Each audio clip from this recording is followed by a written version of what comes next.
Good morning sir. काय म्हणता बोला. नमस्कार मॅडम, गुड मॉर्निंग. तर हं, परवाच्या दिवशी कार्यक्रम झाला. भरगतचा कार्यक्रम होता. भरगतच्या कार्यक्रमामध्ये एक न्यूट्रिशनल फूड डिशेसची कॉम्पिटिशन होती. हं, त्यानंतर न्यूट्रिशनल डाएट वरती एक लेक्चर होता. त्याच्यानंतर दुसरा एक लेक्चर होता जॉब अपॉर्च्युनिटीसाठी.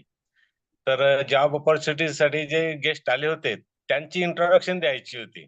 हं, तर माझे मित्रच होते. तर 5 मिनिटाचा त्यांचा जीवन प्रवास अकॅडमिक जर्नी जो आहे आणि सोबत माझे काय संबंध आहे. हं, तर ते 10 मिनिटाचं जवळपास माझं राईटअप होतं. पण वेळ होत होता. विद्यार्थी थकलेले होते आणि त्यामुळे मला फक्त त्यांची इंट्रोडक्शन 2 मिनिटात करा असं सांगितलं.